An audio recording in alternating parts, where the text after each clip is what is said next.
नमामि धन्वन्तरिमादिदेवम्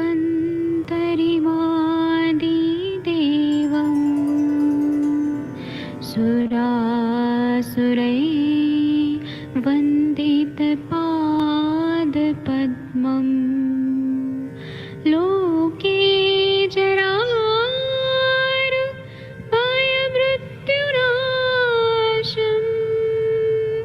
दातारमीशम् विविधौषधीनां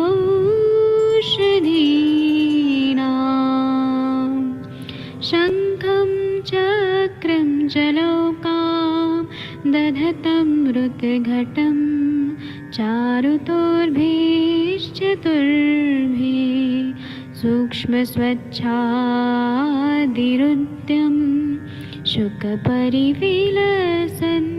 मौलिमं भोजनेत्रम् कालाम्बोदोज्ज्वलाङ्गं तटितटविलसत् चारुपीताम्बराढ्यम् वन्दे धन्वन्तरिन्तं निखिलगदमिव प्रौढदावाग्निनीलम्।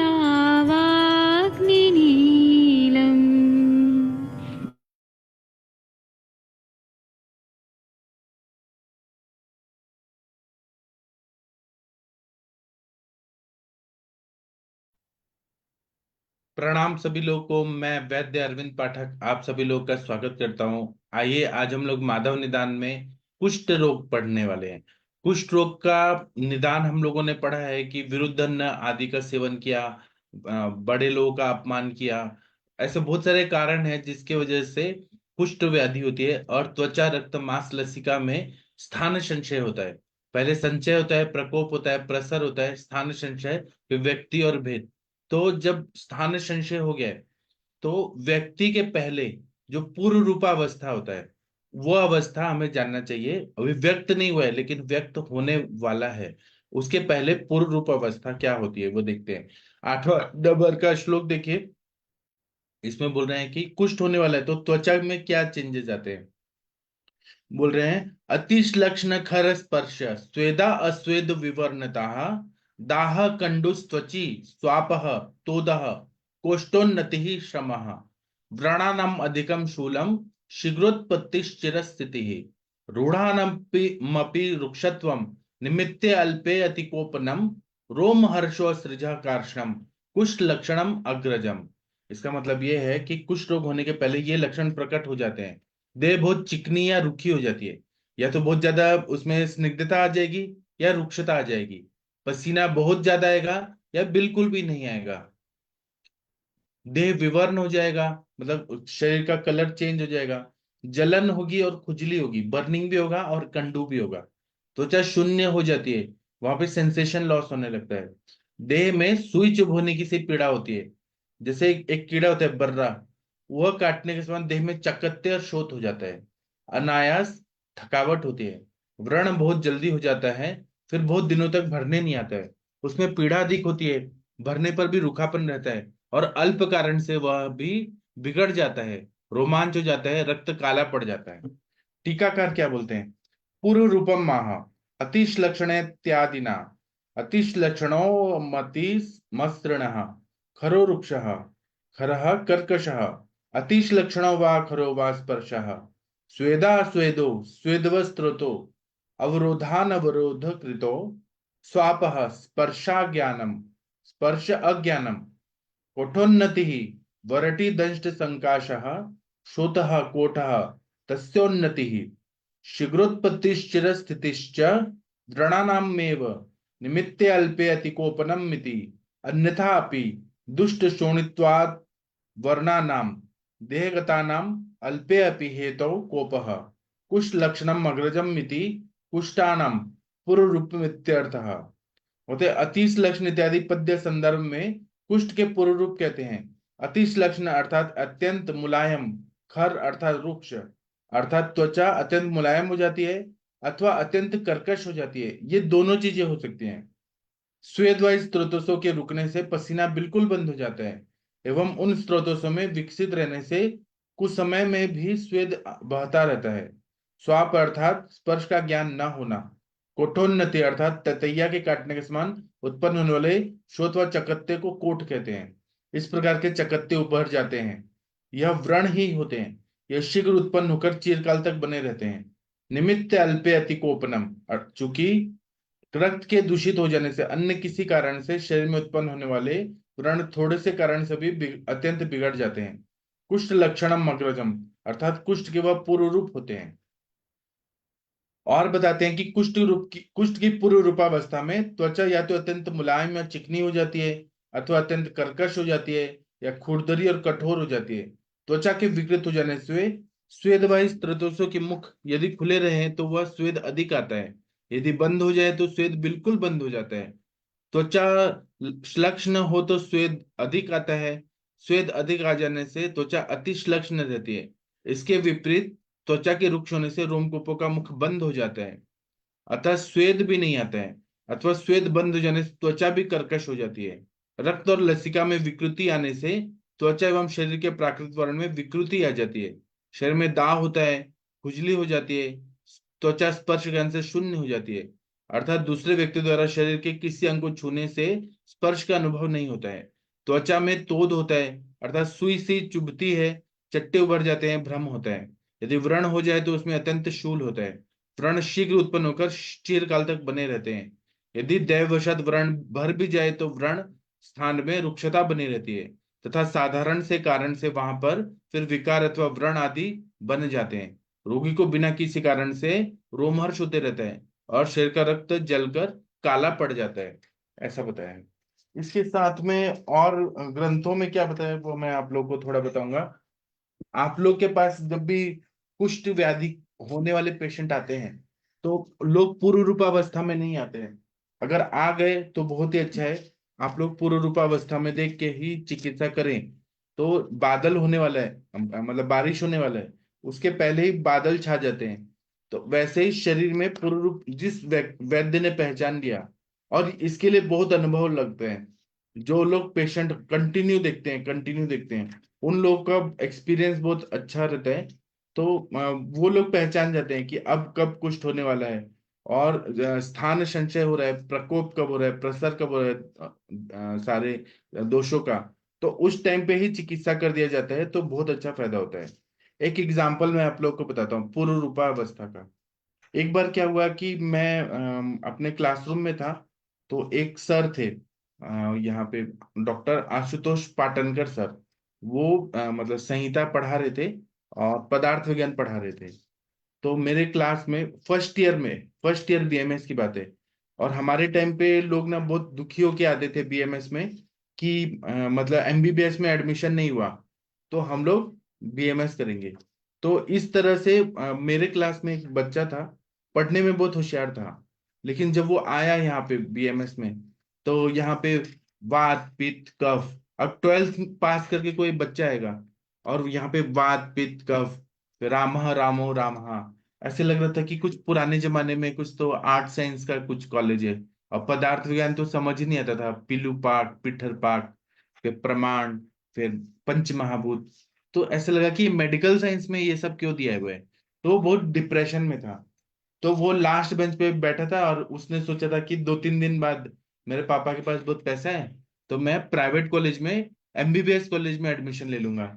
और उस जमाने में मेरिट पे होता था, नीट वगैरह नहीं होता था मतलब नीट की परीक्षा वगैरह नहीं होता था, मार्क्स पे होता था। उस जमाने में जब मैं था, तो वो टेंशन में था। तो वो हमारे सर जो थे वो पढ़ा रहे थे, पढ़ाते पढ़ाते उन्होंने उस बच्चे को खड़ा किया और बोले कि तुमको ना कल ना फीवर आएगा। तो वो उसको वो लगा कि मुझे तो ऐसा कुछ भी नहीं लग रहा है। बोले नहीं, तुमको ना कल फीवर पक्का आने वाला है। तो फिर वो चला गया। दूसरे दिन उसको सच में फीवर आ गया। तो उसने फीवर की अवस्था में फिर सर के पास गया कि सर आपने कैसे पता लगाया मुझे तेज बुखार आ गया है। तो उन्होंने कहा कि अनुभव। और फिर वो बोले कि वो बोला, वो उसने इतना वो प्रभावित हो गया कि आयुर्वेद में ऐसा भी होता है क्या कि एक दिन पहले ही भविष्यवाणी कर दी जाती है कि मुझे बुखार आने वाला है। तो फिर उसने कहा कि अब मैं क्या करूं। तो वो सर ने कहा कि कुछ नहीं, तुम जाओ जहां रहते हो वहां पे शुंठी पाउडर लेके आओ, और शुंठी पाउडर खाओ और कुछ मत खाना खाओ, और फिर देखो शाम तक तुम्हारा फीवर ठीक हो जाएगा। तो उसने वैसे ही किया, कुछ खाना नहीं खाया पूरा दिन, और फिर उसने शुंठी पाउडर लिया और वो ठीक हो गया। फिर तो वो और प्रभावित हो गया कि ये तो एकदम महात्मा है और चमत्कार दिखाया है, तो फिर उसको विश्वास हो गया आयुर्वेद पे और वो सर पे। तो उनके चरणों में पड़ के वो बोला कि आप सर मुझे बताइए कि आपने पता कैसे लगाया। तो सर ने कहा कि अनुभव जन्यम ज्ञानम स्मृति, मतलब अनुभव से मैंने बताया कि तुम बहुत कल 2-3 दिन से बहुत ज्यादा टेंशन में लग रहे थे, और तुम्हारा चेहरे का रंग उड़ा हुआ था, कुछ अलग ही था, और वो पूर्वावस्था में मैंने समझ लिया कि तुमको फीवर आने वाला है कल सुबह। और सच में वैसे ही हुआ। और आयुर्वेद में लंघनम स्वेदनम कालो ये वागुस तिक्तको रसा, लंघन बोला है, और मैंने दीपन पचने के लिए शुंठी दे दिया, तो तुम्हारा आम का पचन हो गया। फिर उसका सारा आम का कॉन्सेप्ट बताया। तो और जो शुंठी है वो अच्छे से दीपन पाचन करता है, दोष का पाचन करता है, और इतना स्ट्रेस होने की वजह से जो शोक जन्य ज्वर है वो उसको आया था। तो उन्होंने फिर वो इतना प्रभावित हो गया। और वो मेरा जो क्लासमेट है, अभी मैं यहाँ नाम नहीं बताऊंगा, वो पुणे के बहुत बड़े वैद्य हैं आज, जो एमबीबीएस जाने वाले थे। और फिर उनको इतना, वो सर के पास फिर जाके कॉलेज के बाद वो जाके उनके क्लिनिक में सीखने लगे, जो मेरे क्लासमेट है। और सीखते सीखते फिर इतना प्रभावित हुए कि सर का डायग्नोसिस इतना परफेक्ट है कि देख के बता देते हैं कि पूर्व रूपावस्था में ये है, कल रूपावस्था में ये हो जाएगा। इतना वो प्रभावित हुए। और उसके बाद में उन्होंने बीएमएस किया, फिर उसके बाद में एमडी किया, फिर पीएचडी किया, और फिर वो सर के क्लिनिक से सीखे, और आज वो बहुत अच्छा प्रैक्टिस कर रहे हैं, जो मेरे क्लासमेट है। तो ये पूर्व रूपावस्था जो है ना, ये अगर जान लेता है कोई भी वैद्य, इसका मतलब उसका अभ्यास बहुत अच्छा है। जितना थेरोटिकल है उतना ही पेशेंट अगर देखे रहे तो कोई भी बीमारी को पूर्व रूपावस्था में ही वो पकड़ लेते हैं। अब कुष्ठ व्याधि जो है, इसके बारे में अष्टांग संग्रह निदान स्थान 14वें अध्याय में क्या बताया? त्वचा कुर्वन्ति वावर्ण्यम दुष्टा कुष्ठ मुशन्ति तत् कालेनोपेक्षितम यस्मात् सर्वम कुष्णाति तद्वपुः। मतलब दुष्ट हुए जो दोष हैं, अब दो मिथ्या आहार विहार कर रहे हैं, विरुद्ध अन्न कर रहे हैं, अध्यशन कर रहे हैं, वेगावरोध कर रहे हैं, ऐसे बहुत सारे हेतु हैं। अभिसंधि पदार्थ खा रहे हैं, भैंस का दूध बहुत ज्यादा पी रहे हैं, फिर उसके बाद नमक खा रहे हैं, मिक्स फ्रूट सैलेड खा रहे हैं, बहुत सारे ऐसे चीजें हैं जो शरीर को साथ में नहीं होती हैं, अग्नि के विरुद्ध होती हैं, या दोषों के विरुद्ध या शरीर के विरुद्ध होती है, उसका सेवन होता है। तो दुष्ट हुए दोष हैं शरीर में स्थिर होकर त्वचा आदि इन धातुओं को नाश करके त्वचा में वैवर्ण उत्पन्न कर देते हैं, त्वचा और अन्य धातुओं का कोत करते हैं। इसी वजह से इस व्याधि को कुष्णाति इति कुष्णम, कुष्णाति इति कुष्ठम, मतलब इसी वजह से इस व्याधि को कुष्ठ कहा जाता है, जो कोत कर देता है, इन्फ्लेम्ड कर देता है। कोत, इन्फेक्शन से कोत ये सब हो जाता है। व्यवहार में कुष्ठ यह शब्द प्रयोग केवल महाकुष्ठ का गंभीर प्रकार की लेप्रेसी के लिए प्रयोग किया जाता है। लेकिन आयुर्वेद में सभी त्वचा विकार जो है, त्वक विकार, उसको कुष्ठ इस सबसे अपेक्षित है। उसी तरह से पामा हो गया, दद्रु हो गया, इस प्रकार के त्वचा विकारों का कुष्ठ में समावेश किया जाता है। कुष्ठ जो व्याधि है, त्वचा का जो भी स्किन डिसऑर्डर जितने हैं, एक दारुण है, चिरकाली है, चिरकारी बाह्य मार्ग में स्थित व्याधि है। शास्त्रकारों ने तो कुछ व्याधि को संक्रामक या औपसर्गिक बताया है, मतलब जो इन्फेक्शन से औपसर्गिक, मतलब प्रसंगात घात स्पर्शात वस्त्र मानाल्युलेपनात् एक शय्यासनात् चापि निश्वास सह भोजनात् कुष्ठम ज्वरश्च शोषश्च नेत्राभिषन्देव च औपसर्गिक रोगांश संक्राम्यति नरान नरम। इसका मतलब यह है कि अगर कोई साथ में शरीर का टच करता है तो स्किन से स्किन में ये फैलने वाला है।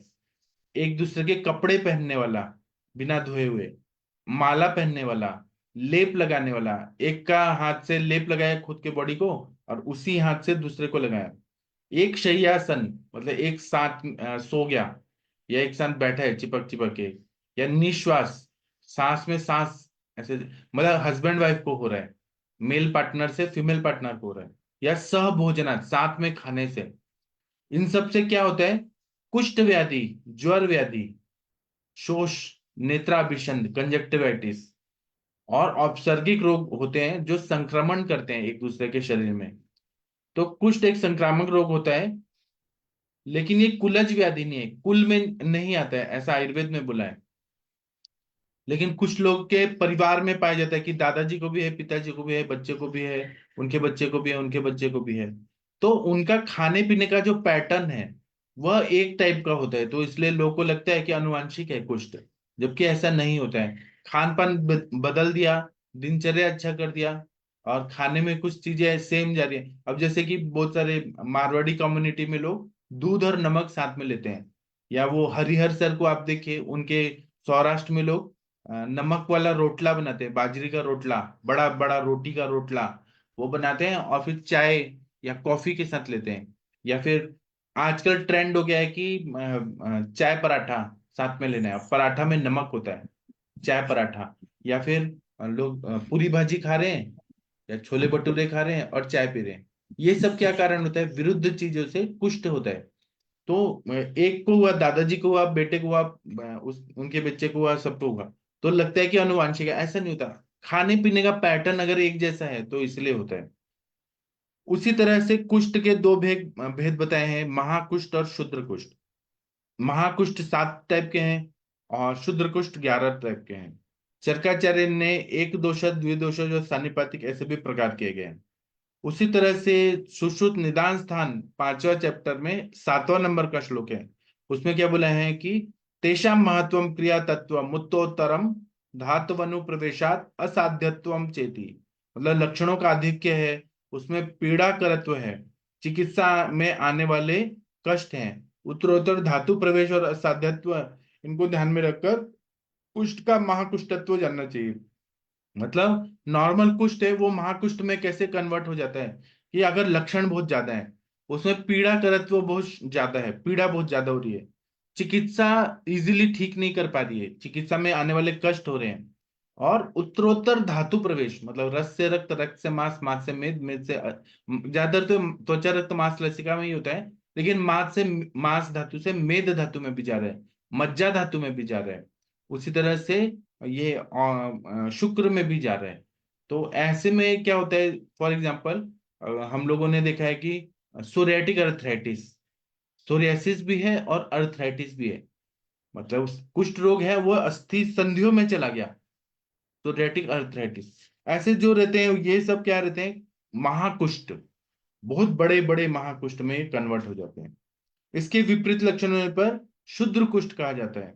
मतलब वो कुष्ठ है ना, उसके सिम्टम कम है और कहीं कहीं है, स्पॉट टाइप है, तो वो क्षुद्र कुष्ठ कहा जाता है। धातु गतावस्था केवल महाकुष्ठ में पाई जाती है, क्षुद्र कुष्ठ में नहीं। मतलब वो धातुओं में चला गया है, रस रक्त मांस मेद अस्थि मज्जा शुक्र तक गामित्व रहता है, और शुक्र में भी चला जाता है, तो उसकी वजह से ना जो ये इम्पोटेंसी तो रहती है, लेकिन शुक्रगत हो गया तो और क्या क्या तकलीफ होती है वो हम लोग देखने वाले हैं अभी, बाद में देखने वाले हैं, मतलब इसी सेशन में देख, अगले मतलब कुष्ठ के पूरा उसमें हम लोग देखने वाले हैं। कुष्ठ में पाया जाना ये व्यवच्छेदक निदान है कि शुद्र कुष्ठ में धातुगत अवस्था नहीं होती है, वो केवल स्किन में थोड़े दिन रहेगा, चिकित्सा अच्छे से हो गया, वो जल्दी ठीक हो जाते हैं। लेकिन महाकुष्ठ को ठीक करने में बहुत मुश्किल होती है। वाग्भट टीकाकार अरुण दत्त जी जो हैं, कुष्ठ के अलग अलग वर्गीकरण और नामों के बारे में कहते हैं कि तदतेषु कुष्ठ भेदेषु तथा नाम विपर्यस तथा लक्षण विपर्यो अपि किं त्वेते अपि कुष्ठ भेदा दृश्यन्ते एव एतदपि लक्षणम आदरणमेवेति मन्यामहे अधिक कुष्ठेषु इत्यादि। अष्टांग हृदय निदान स्थान 14वां जो चैप्टर है कुष्ठ निदान, उसमें 30 नंबर का जो श्लोक है उसकी टीका बताइए कि कुष्ठ में दोष कई बार एक जैसे होते हुए भी दोषों की अंशांश कल्पना, दोषों की अंशांश कल्पना मतलब वायु का रुक्ष गुण, वायु का चल गुण, वायु का सूक्ष्म गुण, पित्त का उष्ण गुण, पित्त का सर गुण, पित्त का तीक्ष्ण गुण, पित्त का विस्त्र गुण, पित्त का ईशस स्निग्ध गुण, ऐसे ही कफ के जो गुरु गुण, स्निग्ध गुण, ये जो है अंशांश कल्पना से और उनके द्वारा विकृत हुए स्थान, एक कहीं कहीं वो शरीर में, मुंह में, नाक में, पेट में, कमर में, कहीं पर भी विकृत हुए जो स्थान है, विशेष रूप से कुष्ठ में पाए जाने वाले वर्ण, वेदना, आकृति, मतलब अलग अलग कलर के वजह से कुष्ठ अलग अलग हो सकता है, अलग अलग वेदना हो सकती है, कहीं पे दाह वाला वेदना हो सकता है, कहीं पे कंडू के साथ वेदना होता है, कहीं कहीं रुक्षता के साथ वेदना होता है, कहीं कहीं सूचिवत वेदना, व्यधनवत वेदना, भेदनवत वेदना, पीड़नवत वेदना, मर्दनवत वेदना, ऐसे अलग अलग वेदना हो सकती है। और परिणाम और लक्षण अलग अलग होते हैं, इसलिए उनके नाम और चिकित्सा इसके अलग अलग भेद हो जाते हैं। दोष तीन ही है, वात पित्त कफ ही है, लेकिन अंशांश कल्पना से, परमोटेशन कॉम्बिनेशन से वह अलग अलग हो जाता है। इन भिन्न भिन्न नामों में वाले कुष्ठ में भी इसी कारण केवल नाम भेद नहीं बल्कि लक्षण भेद भी होते हैं। प्रत्यक्ष में ऐसे भिन्न लक्षणात्मक अनेक कुष्ठ होते हैं। इन सारे लक्षणों का संग्रह करने पर भी कुष्ठ की संख्या 18 से ज्यादा माननी पड़ी तो कोई दिक्कत नहीं है। 18 तो हम नॉर्मल लोगों के लिए बताए हैं, लेकिन असंख्य है कुष्ठ, जो कहीं पर भी हो सकता है। और दूसरा बताया है कि जब हम लोग बार बार ये पढ़ते हैं माधव निदान में कि यत्र संग ख वैगुण्यत व्याधि तत्रोपजायते, मतलब जहां पर भी ख वैगुण्यता आ जाती है वहां पे व्याधि हो जाते हैं। तो इसका एग्जाम्पल एक वैद्य जी ने ऐसे बताया था एक सेमिनार में कि साइकिल होता है, साइकिल का जो ट्यूब होता है वो एक जगह बहुत ज्यादा वीक हो जाता है, तो वहां पे एयर जो वो फिर वो फट जाता है, ज्यादा हवा भरने से फट जाता है और पंचर हो जाता है प्रेशर की वजह से, धूप में और हवा का प्रेशर ज्यादा अगर भर दिया टायर में, ट्यूब में, तो वो फट जाता है।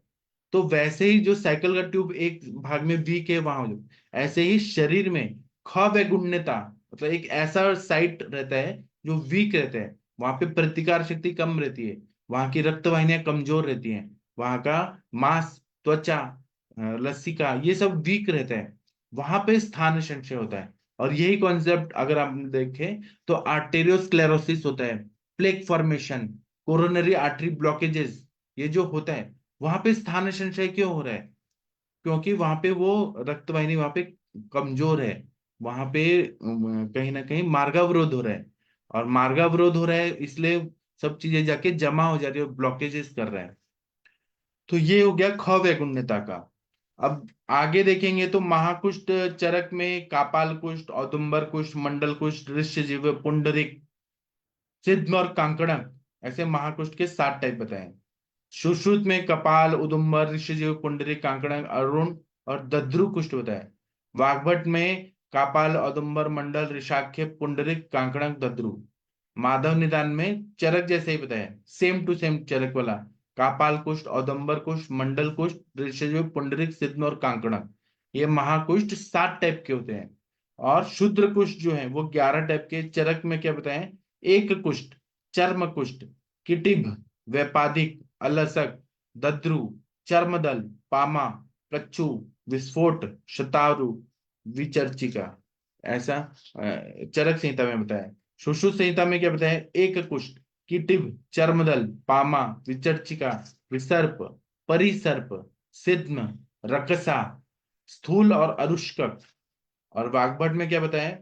एक कुष्ठ, चर्म कुष्ठ, किटिभ, विपादिका, अलसक, दद्रु, चर्मदल, पामा, विस्फोट, शतारुषि और विचर्चिका और सिद्म, ऐसा वाग्भट ने बताया। माधव निदान में क्या बताया? माधव निदान और चरक का एक ही है। एक कुष्ठ, चर्म कुष्ठ, किटिभ, व्यपादिक, अलसक, दद्रु, चर्मदल, पामा, कच्छू, विस्फोट, शतावरु और विचर्चिका। इसी तरह से कुष्ठ का हेतु क्या बताया है चरक संहिता में? विरुद्ध अन्नपान, विरुद्ध अन्नपानानि द्रव स्निग्ध गुरुणी चा। जो माधव निदान का है वही चीज है, सेम टू सेम श्लोक है, तो चरक संहिता से माधव निदान में सेम लिखा है। दूसरा क्या बता रहे हैं? अष्टांग संग्रह निदान स्थान में क्या बता रहे हैं? मिथ्याहार विहारेण विशेषण विरोधिना साधु निंदावधान्य स्वहाराणा देश सेवित पापम भी कर्म भी सद्या प्राक्तन वेरिता मलाहा। और चरक संहिता में क्या बता रहे हैं? विरोधी अन्न पानानि द्रव स्निग्ध गुरुणी च भजताम मागताम छर्दिन वेगश्चान्यान्य प्रतिघ्नताम व्यामति संताप मति भुक्तोपसेविनाम शीतोष्ण लंघना आहारान क्रमम मुक्तो निषेविणाम घर्म श्रम भयार्तानाम द्रुतम शीतांबु सेविनाम अजीर्णाध्यासिनाम चैव पंचकर्मापचारिणाम नवान्न दधि मत्स्याति अति लवणात् अम्ल निषेविणाम माश मूलक मिष्टान्न तिल्ल शीर गुणाशिनाम वैवायम चाप्य जीर्णे अन्ने निद्राम च भजताम दिवा विप्रान गुरुन घर्ष्यताम पापम कुर्मम च कुर्वताम। चरक संहिता चिकित्सा स्थान 7वां चैप्टर में 4 से 8वां नंबर का श्लोक में हेतु बताया, निदान बताया। मतलब विरुद्ध अन्नपान अगर किया जा रहा है और बहुत ज्यादा द्रव पदार्थ और बहुत ज्यादा स्निग्ध पदार्थ जैसे तेल में बनाई हुई चीजें बहुत ज्यादा खाई जा रही है, लिक्विड फॉर्म में सूप जूस, बहुत ज्यादा पानी पिया जा रहा है, बहुत ज्यादा दही खाया जा रहा है, विरुद्ध अन्नपान किया जा रहा है, विष युक्त पदार्थों का सेवन अति मात्रा में किया जा रहा है, छर्दी या उदीरित देवों का विधारण किया जा रहा है, अति भोजन के बाद तुरंत व्यायाम किया जा रहा है, अग्नि के संपर्क में अधिक काल तक रहा जा रहा है, धूप परिश्रम भय से पीड़ित होने पर बिना विश्रांति लिए ठंडा पानी पीना, मतलब कोई धूप से आया है, बहुत मेहनत करके आया है, या डर डर से आया है और उसने थोड़ा भी रेस्ट नहीं किया, तुरंत गट गट गट गट ठंडा पानी पी लिया, या एसी में आ गया, या अपक्व पदार्थों का सेवन कर रहे हैं, जो बिना पकाया हुआ चीज है, कच्चा सब्जियां का ऐसे ही खा रहे हैं और ज्यादा मात्रा में खा रहे हैं, अध्ययन कर रहे हैं कि भूख नहीं है तब भी टाइम हो गया इसलिए खा रहे हैं, दोस्तों के साथ पार्टी में गए वहां भूख नहीं है तब भी वो खा रहे हैं, और एक दिन में नहीं बार बार खा रहे हैं, जरूरत नहीं है भूख का वेट नहीं किया जा रहा, लेकिन पार्टी है तो वहां तो खाना ही पड़ेगा, दोस्त क्या कहेंगे, लोग क्या कहेंगे कि हमारा अपमान कर दिया, या पंचकर्मों का मिथ्योपचार हो रहा है, नया अन्न का सेवन हो रहा है, पिष्ट में पदार्थ जैसे उड़द तिल दूध और गुड़ मिलाकर खाए जा रहे हैं, भोजन के परिपाक पूर्व ही मैथुन किया जा रहा है, खाना पचा नहीं है और अभी खाया है, अजीर्ण में ही मैथुन किया जा रहा है, दिवा स्वाप, ये कुष्ठ के महत्वपूर्ण कारण है। इस तरह से ब्राह्मणों का अपमान किया जा रहा है, माता पिता और गुरुजनों का तिरस्कार किया जा रहा है, अपने ही पेरेंट्स का आजकल बच्चे कितना इंसल्ट करते हैं या टीचर्स का इंसल्ट करते हैं, ये सब पाप कर्म है, धर्म का पालन न करना, और ये सब कुष्ठ को उत्पन्न कर सकता है। पूर्व जन्म के पाप कर्म भी ये एक महत्वपूर्ण कारण बताया गया है, तो ये कुष्ठ के हेतु है। इसी तरह से चरक चिकित्सा स्थान 7वां चैप्टर में 7वां 8वां नंबर का श्लोक में संप्राप्ति बताई गई है। वातादय त्रयो दोषास्त्व रक्तमंबुजा दुष्यंती च कुष्ठानाम सप्तहो को द्रव्य संग्रह अतः कुष्ठानि जायन्ते सप्त चैकादशैव च एक न चैक दोषजम किंचित कुष्ठम समुपलभ्यते। मतलब उपरोक्त कारणों से तीनों दोष प्रकुपित हो जाते हैं, त्वचा रक्त मांस और शरीर से जलीय धातु जो लसिका है इनमें शिथिल्यता निर्माण हो जाती है और उनकी भी दृष्टि होती है। प्रकुपित हुए वातादि दोष तिर्यक गति से सर्वत्र संचार करते हुए अधिक दुष्ट हुए त्वचादि धातुओं में स्थान संचय करके कुष्ठ रोग की उत्पत्ति कर देते हैं।